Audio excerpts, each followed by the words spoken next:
Good afternoon, ladies and gentlemen, and welcome to the Portland School District podcast.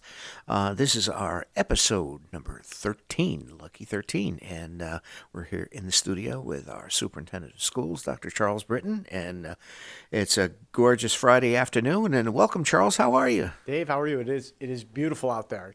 We will take it. Windows open, and I just can't wait to get out this afternoon and go enjoy the sunshine. Exactly. Take the mask off, and I guess That's right. we're going to be relaxing the restrictions and so forth, which is a good thing. So anyway, so yes, we had our Chatham Health Director, Mr. Russ Melvin, on yesterday and give an update on where we are in the district. And Portland is looking very, very good. We're over 70% vaccinated, and we went from orange down to yellow as far as our I guess what they call it, the threat gauge or whatever, and so forth. So what's happening in your world?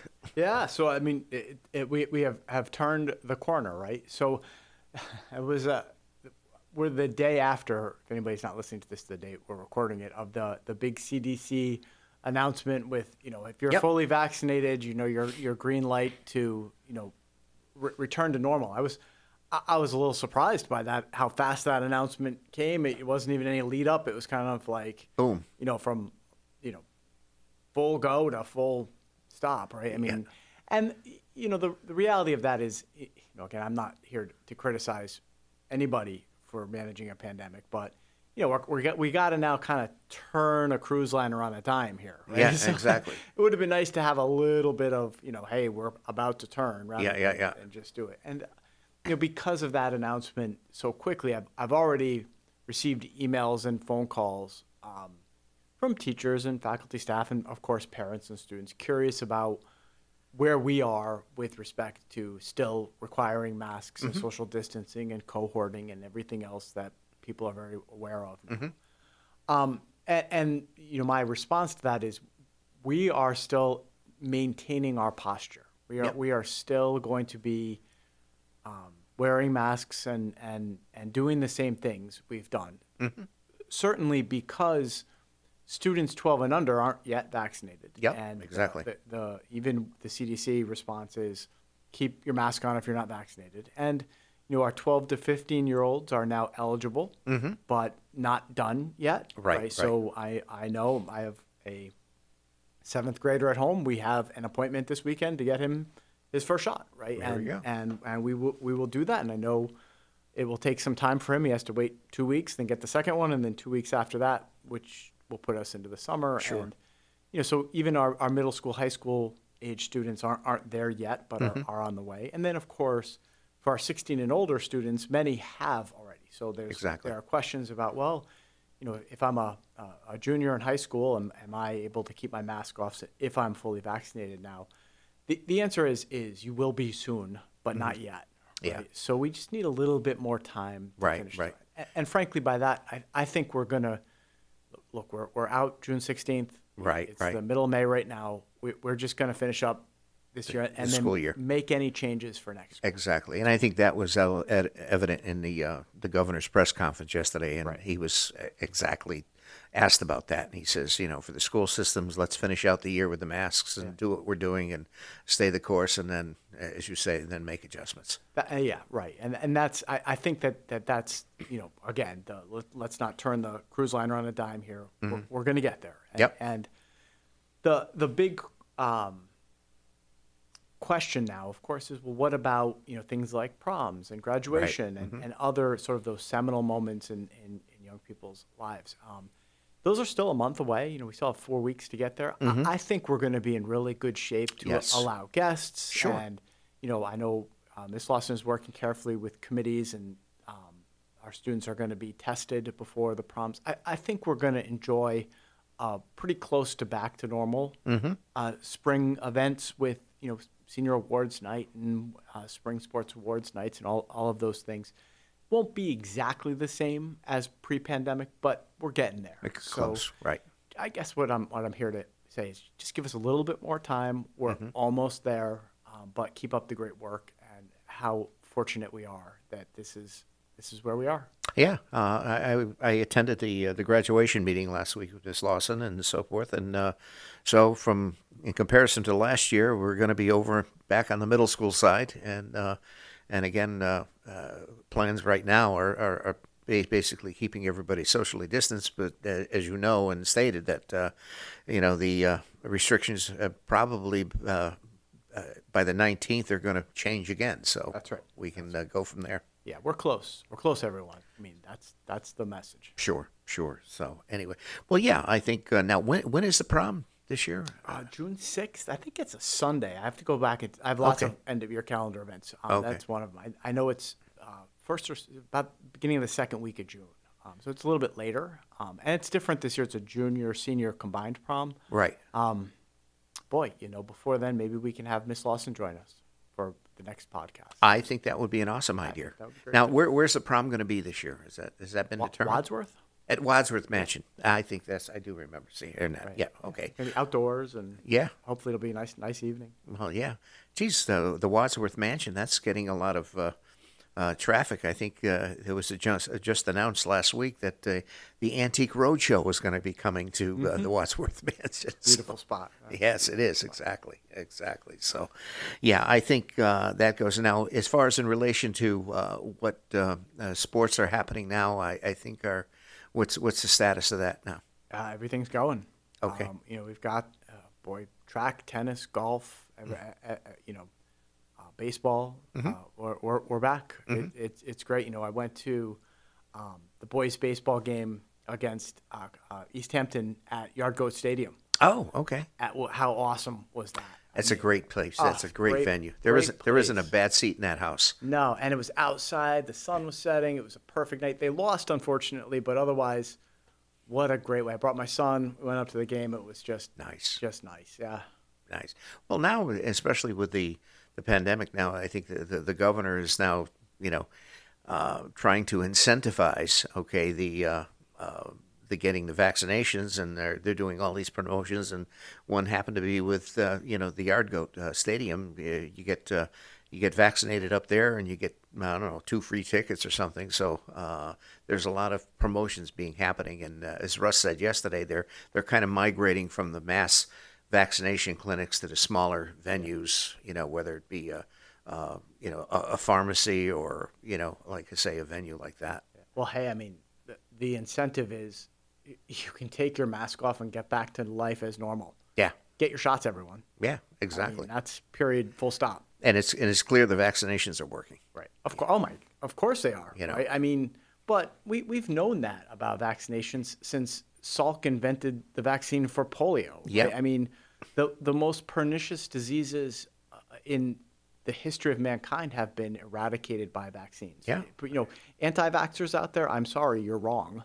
They work. They don't make you sick. They make us all healthy. Get your shot. Yeah. And exactly. that's a little bit of a political statement, but it's also grounded in reality. Obviously, the COVID vaccine works. The science is there. The science is there. And we have had no new infections in our schools. I mean, a couple last week, but obviously something is making this work. What else is it if not the vaccine? Exactly. Get your shot, everyone. Absolutely. So, anyway, yeah. And going through the summer now, from an academic standpoint, is the school going to be doing summer programs for catching kids up, and how's that going to work? So those are two great things. I'm glad you asked. I definitely wanted to talk about those tonight. So we received quite a bit of money, about $1 million for Portland is a lot of money, over 3 years to catch students up, right? Mm-hmm. To help us all recover from the past year and a half. Mm-hmm. And one of the things we're doing is we're building some summer programs for our students who we've identified as need to stay on track, right? Yep. And those are going to be happening at the K-4 level, the middle grade level, and then at the high school level, it's going to be some credit recovery opportunities. So over the next few weeks, we've just posted for those positions. We're staffing them now, and we'll be communicating with parents and students. Otherwise, there are, here in Portland, some wonderful opportunities for parents this summer. There's the YMCA camp. Yep. There's the Park and Rec camp here. Right. The Kids Blast. Kids Blast. Yep. And then, of course, we're forming a partnership to have a theater camp this summer. Okay. So if people are looking for things to do, or even I'll say people are concerned about the expense of some of these camps, please get in touch with me. There are lots of scholarship opportunities and foundations and community groups that are looking to help. So if you're looking for some fun and exciting things for your kids to do, especially outside Sure. this summer, and you're concerned about maybe the tuition or expense to these camps, please get in touch with me, and we're ready to help. That's great. That's great news. I think, and again, getting back to that normality is just so important, because I think there's been a lot of, not only academic effects, but a lot of social effects. Okay, as a result of that.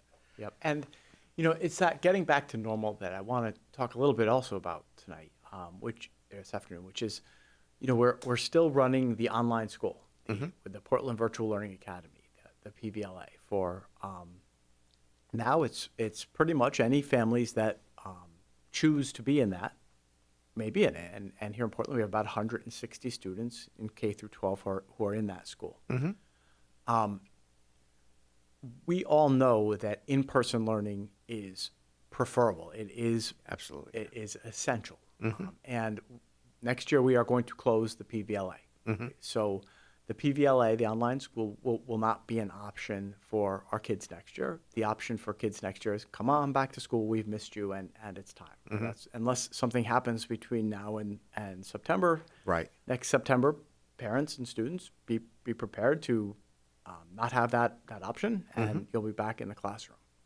Now, there are two groups of students that we are going to be considering carve-outs for. Right. The first group of students would be, certainly I would describe them as more medically fragile students, students maybe who are younger, immunocompromised, for whom a group of students are at greater risk of COVID or maybe any virus or bacteria, and maybe not able to take the vaccine because of doctor's orders and the conditions. Right. If you fall into that category, please don't panic. Get in touch with me or your teachers or principals, and we use the IEP and 504 process to help provide accommodations for students with any number of medical conditions. So if you're the parent of a student who is medically compromised and are worried that, COVID may be a far more severe condition for your child, Right. and you're hearing me say we're closing the PBLA and that's making you anxious, please get in touch with me, and I'll make sure you understand the individualized education plan and 504 plan process that we would use to provide accommodations, which may include an online program. And then there's a second group of students that I'm very aware of, right? That is a group of students who may reside in a home with a parent or a sibling or somebody who is medically fragile and unable to take a vaccine. That if that person were exposed to COVID would be in a far more dangerous position. Certainly, we don't write 504 plans for family members, but if that condition is present in the home where there's a medically fragile individual and parents are concerned that COVID may be brought into the home from school, get in touch with me, and I want to know what I can do to help. And we certainly have the ability to provide online programming for smaller numbers of students, but writ large for anybody who wants it, it's not going to be an option. Okay. And that's reasonable. I think you got all of the bases covered as far as it relates to that. Yeah. And we understand. Every family has its own unique circumstances, and we work with everybody to make sure that accommodations, modifications are appropriate to the needs of those families, and we will continue to do so. Sure. Now, according from last week's Board of Selectmen meeting, we got quite a few energy upgrades that are happening on some of the schools. I don't know if you want to talk about that a little bit. Yeah, I spoke with Tom about that today. There are some he was a little anxious. There are some changes that are happening, but essentially, it's one of these programs like your home where you pay a little up front, and a service comes in and changes your light bulbs and checks your energy efficiency of your windows and seals everything in your house. And while you pay a little bit up front, your long-term savings There's a return on investment. The ROI. Yes, right. So the way that I'm seeing the program that Tom Robinson has done some great work on is we do make some initial upfront investments, but after 3 years, those investments pay for themselves, and then after the third year, it's all gravy. Sure. So that's what we're Money looking in the at. bank. Money in the bank. We got some. You got some solar projects happening. Yep. And so which is good. So. And of course, the return on investment is important to our taxpayers, but it also creates greener, more energy efficient schools. Reduces that carbon footprint. Absolutely, which is another motivator. Yeah. Well, and again for those people that think that climate change is a hoax. Right. Unfortunately, the science says otherwise. Right. Right. I mean, we all have to do our part. Exactly. Exactly. So that's great. Well, and I mean, even in the there's a win-win when you have a financial incentive and a humanitarian, absolutely, global incentive that whatever you want to hang your hat on, it's a good idea to do this. Absolutely. That's the thing. Next I know next year we like I say, hopefully we'll be really back to normal as far as in relation to it. So what new programs are in the barrel here? It's an interesting question. We're not building an awful lot of new programs. We did that last year. Yeah. I mean, we built several new support programs for students before the pandemic, and this year, we kind of held things together. So I'm kind of looking for a reset next year of our existing programs and solidifying the new ones we built last year, specifically our Wheeler program, our Bridges program, and other programs for to support students with various needs. Yep. But certainly, I am anticipating that, and we're gearing up for a challenging fall, right? Sure. And I'm aware of the fact that a large number for here in Portland, a large number is the 220 kids at the height of PBLA, and still even now 160 kids who, for those students, they won't have stepped foot in a classroom since last March. Right. So I'm anticipating that there's going to be some anxiety. There's going to be some trepidation about. Sure.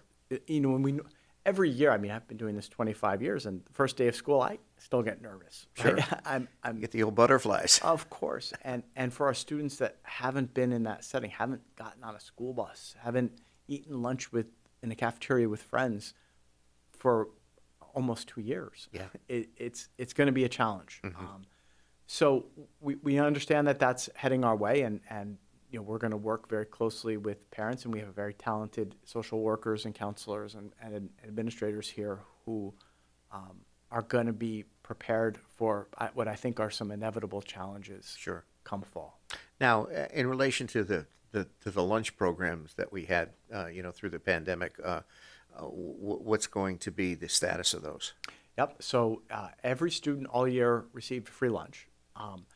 We're still waiting for additional guidance and funding about whether that's going to be available in the summer. It was available last summer. Right. And if I were a betting man, I would think we're going to have it this summer. But I'll learn more. I think next week is the CSDE communications that we get about that funding source. And I think that it is funded through the rescue plan. Yes, I think so. But I'll know more shortly. Right. Well, that's great. Programs like that were, I think, greatly appreciated, and it got people through a lot. Yes, as far as that goes, in that world of uncertainty, and as far as that goes. But anyway, Also, Charles, I'd like to thank you and Eric and a lot of your staff that participated helping our Town Tech program out last week in our Exchange Club golf tournament, where we basically fund our Town Tech scholarship. So thank you for coming out. It was fun. Invite me next year. You consider Beautiful yourself day. invited. Yeah, it was a beautiful day, and it was a nice change of pace as opposed to a normal day being out there and helping raise some money. It was great. It was a great day. The weather was great, and like I say, the company was even more beneficial from that standpoint. And you're no slouch on the links there. Yeah, right. So I'll have. I told Eric in my email that we're gonna. I'll have my foursome challenge your foursome next year. That'll be good. Okay, we'll have a grudge match. Yeah, that'll be fun for sure. Go from there. So, I'll right. have to find some ringers. There you go. My gosh, for sure. All right. Well, anything else that we want to touch on? I think. No. Well, I think maybe our next one, let's invite Kate Lawson along, and we can talk about the specifics of prom and graduation. Yes, that would be awesome. But to go from there. I appreciate you continuing to host these days. No, they're awesome. They're very informational, and that's why we have the studio here. Again, I'm here on our episode 13 of our Portland School District podcast, and right here in our Town Tech Educational Podcast studio at the high school. So, again, from us to you, as I always close all our podcasts, stay home, stay safe, wash your hands, and above all, wear your masks, at least for the time being. You're going to need a new tagline. Yeah, exactly. All right. So we'll see you soon. Thanks, Charles. This podcast was produced by the Town Tech Educational Partnership Program, which is a partnership between Portland High School and the Portland Town Hall. If you're looking to start a podcast for your business or organization, check out towntech.org/podcast to learn more.